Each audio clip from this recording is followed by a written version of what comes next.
reasons we went to 3 zones for Prototype 2 was feedback from the players. They really wanted a better visual world. They wanted a world that they could really be immersed in.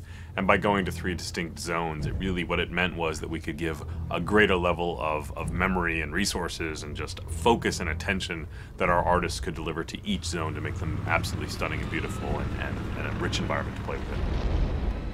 It's enabled us to provide the player with different challenges, different experiences, and give the players something unexpected whenever they progress forwards.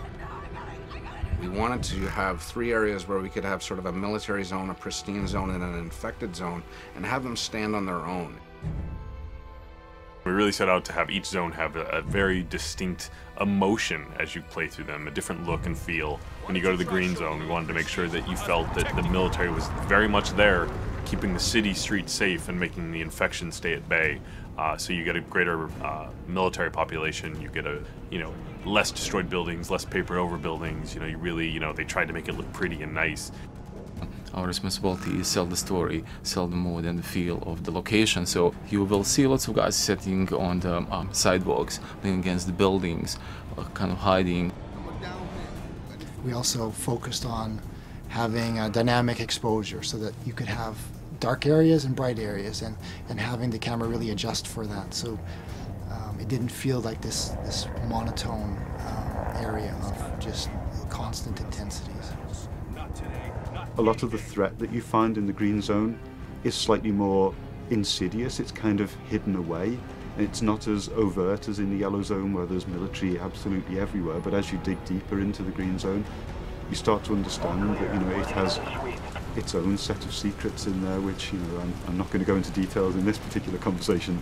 The yellow and the green zone represent sort of the progression to the red zone. The green zone starts out as a living normal civilization where people are still going about their daily work. They're still doing their normal things. The yellow zone is more of a camp where things have gone wrong. They've moved people in, they've moved people out. It's a military quarantine zone. But no one moves anywhere without moving through checkpoints. Your yellow zone, we really wanted that feeling of oppression. We really wanted that feeling of too many people crowded into a small space. We wanted to make you feel that Gentek is performing experiments on the human population. With the yellow zone having kind of expanded in such a way that the shanty towns are spilling out into the streets, what you tend to find at ground level at least, it's a much more enclosed gameplay space and a much more dense gameplay space, which means that if you get into a fight, it changes your tactical options. So it's just asking different things of the player and requiring them to approach situations in a different way. The checkpoints are far more important.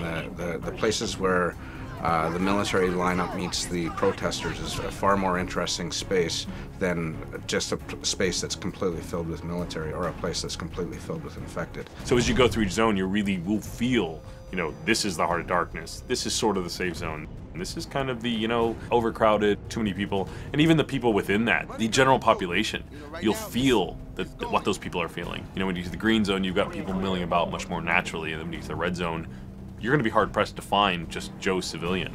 You're going to find a lot of infected. You're going to find a lot of people worried for their life. So the zones are actually unlocked in a linear sequence as you go through the game. You'll start out in the yellow zone, and then through the course of events you get dragged on into the next zone and then the zone after.